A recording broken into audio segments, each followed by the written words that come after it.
Alright guys, let's get started. So this is going to be a video about neuroimaging and neuropathology for USMLE and COMLEX Level 2.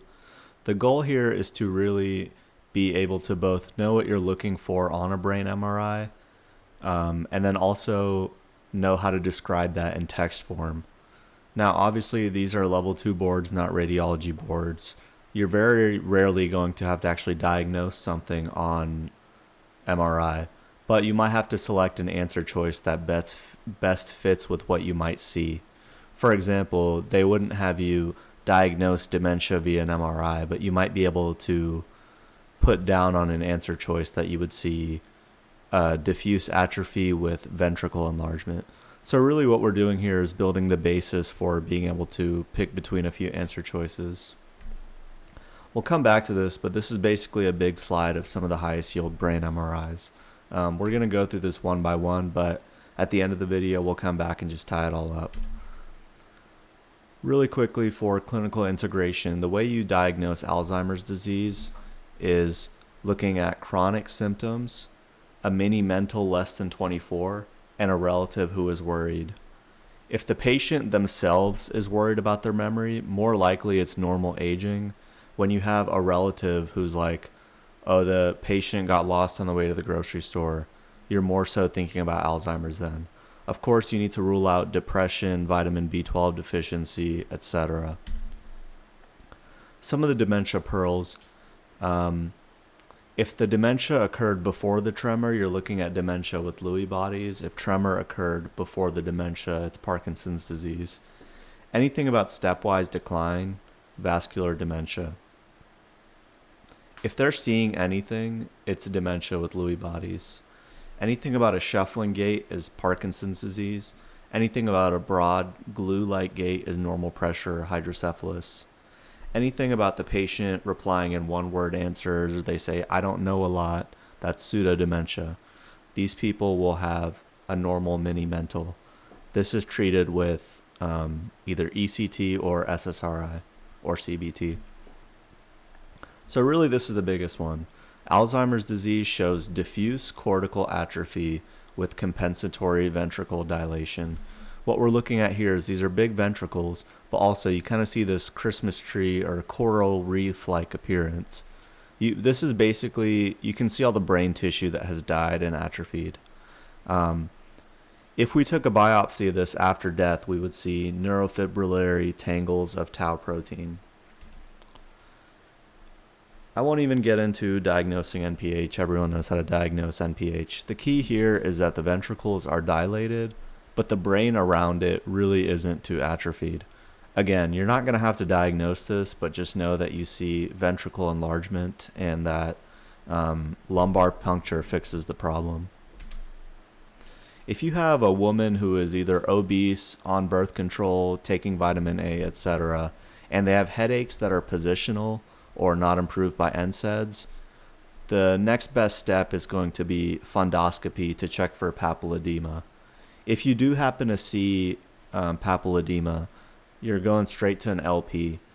If the LP has elevated pressure, you're diagnosing idiopathic intracranial hypertension.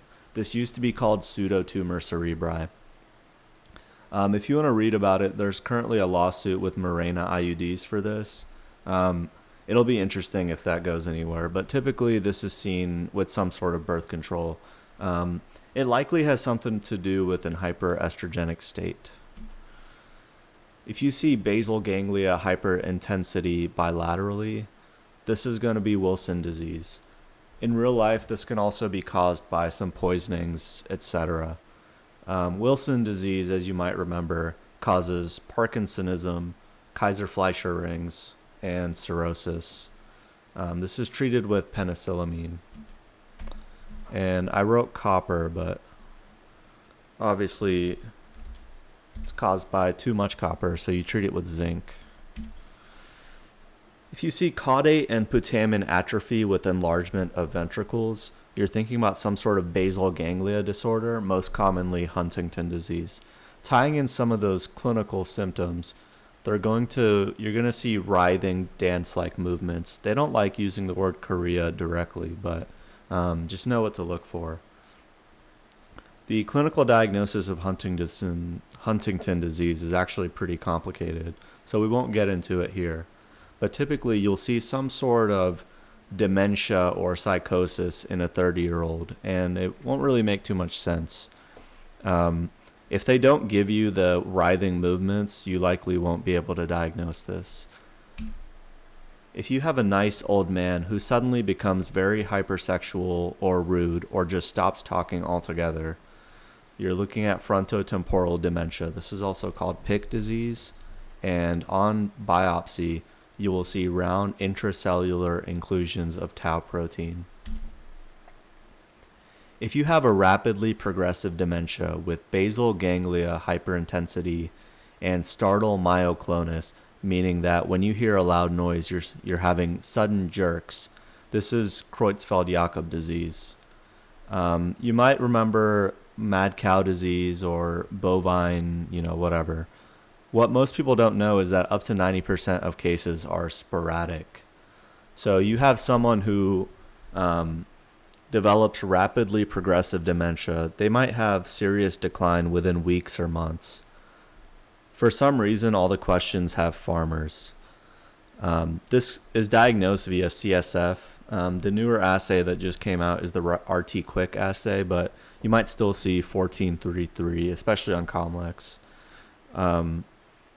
The EEG shows triphasic sharp waves, but really what you're looking for is this basal ganglia hyperintensity. Another buzzword might be a wing beating tremor. Again, you see that spongiform changes on brain biopsy postmortem. These people will die within less than a year. There's really nothing else that looks like a Swiss cheese brain, so this is going to be neurocysticercosis.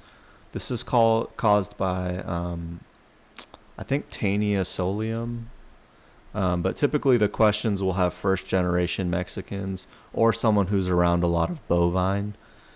Treatment is with albendazole. If you see something about periventricular demyelination, this actually springs into a lot of diseases, but typically it's going to be a person with HIV. Here we're talking about PML.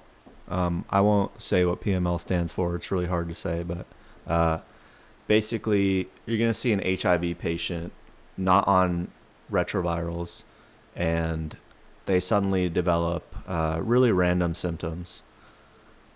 Other causes of PML include rituximab and natalizumab. So if you have an MS patient who just started a drug, this might be something you see. The treatment of MS is really a rabbit hole, so we won't get into it. Speaking of MS, you might see Dawson's fingers. This really isn't too high yield. You either see it or you don't. If you see a giant white mass in front of the medulla here and below the thalamus, obviously we're talking about pituitary apoplexy. The cause that most likely will be tested is Sheehan syndrome, which is when you have lots of bleeding after a messy OB complication. They're really just going to get headache, visual changes, and over the long term, you might have symptoms of hypothalamic dysfunction, such as an inability to breastfeed, amenorrhea, etc. Quick refresher before we move forward. When we're talking about the gray-white junction, basically what we mean is kind of like right here, kind of where the gray matter becomes the white matter, obviously. This really becomes important when we start talking about brain metastasis. So we'll come back to that later.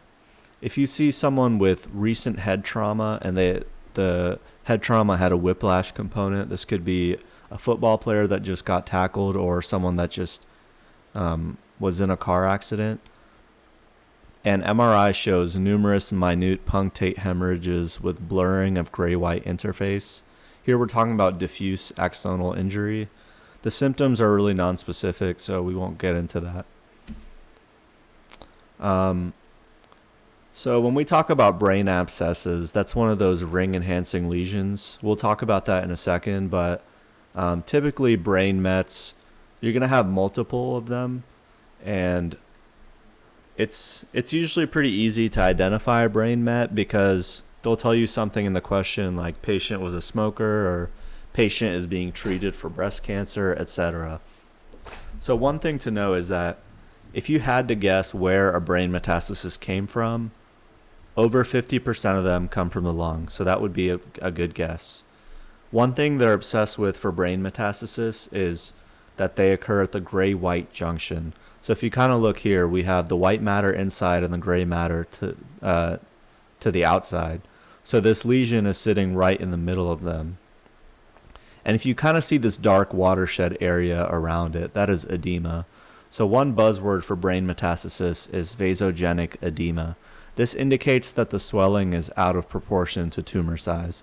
I believe this has to do with the fact that brain mets are a hypermetabolic state and that the tumor cells release lots of nitric oxide and other things.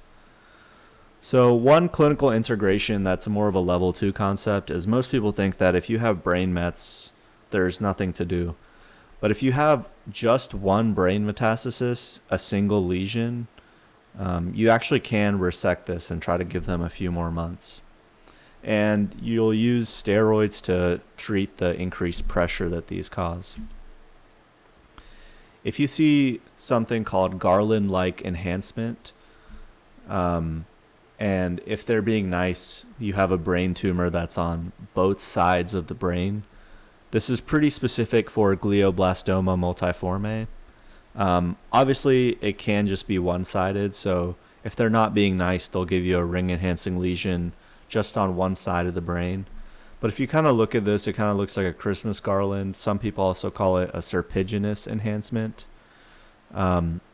But essentially, this is a tumor caused by astrocytes, and it happens mostly in people in their 30s and their 60s.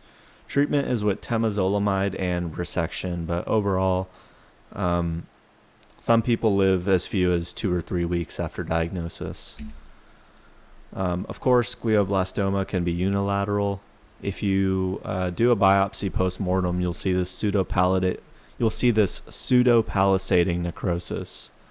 GBM is also associated with all the USMLE syndromes like Lynch, Li-Fraumeni, NF1, etc. The reason for this is kind of all that P53 tumor stuff. If you hear the word ring-enhancing lesion, there's this good mnemonic called Magical Doctor. I really think the mnemonic is kind of useless, so I put it in yellow what I think is actually important. So metastasis is the main thing, and it can also be a brain abscess. So if someone recently had an episode of otitis media or sinusitis or recent dental work, and they now have a fever or some sort of new neurologic finding, you want to think about a brain abscess. We just talked about glioblastoma, and so let's talk a little bit about AIDS. So 2 ring-enhancing lesions that you encounter in people with HIV is a CNS lymphoma and toxoplasmosis. Typically, toxo is lots of small ring-enhancing lesions, and CNS lymphoma is a solitary lesion. The way we differentiate here is we pretend they have toxo and treat them. If you give someone empiric pyrimethamine sulfadiazine and you re-image them in 2 weeks and the mass is gone, you can assume they had toxo. If the mass is not gone, you need to biopsy it to prove they don't have cancer. Here we see something that typically you don't have to diagnose, but you kind of have to know about. So if we look at here, this bone, we pretend this is the foramen magnum. You can see that the cerebellar tonsils have gone beyond it, but the medulla hasn't. So will this patient have cape-like distribution of sensory loss over shoulders, or will they have protrusion of spinal cord contents through an opening in the spine? So this person has Chiari-1 malformation. This typically is associated with syringomyelia, and that causes a cape-like distribution of sensory loss over the shoulders. This is due to a cyst in the spinal cord, or a spinal canal. I think The reason why is it presses on the anterior portion of the cord, and that does some stuff. I don't know. It doesn't really matter. A Chiari 2 is also called an Arnold Chiari. So here, unlike the prior one, we can also see some of the medulla herniating. And again, you won't have to diagnose this on imaging. You just kind of have to know what it's associated with. So Chiari 2, for some reason, is associated with myelomeningocele. So this is when you have herniation of the spinal sac and the spinal cord through a little opening in the back. And that's a summary of that. So just wrapping it all up, some of the stuff you need to be able to identify is vascular dementia, where you have lots of little white infarcts. Alzheimer's disease, where you have ventricular dilation with cortical atrophy, and then some of the other ones that we talked about. I will be doing a part 2 to this video with some more stuff, but this really should take care of most of the questions that you'll see. Thank you guys.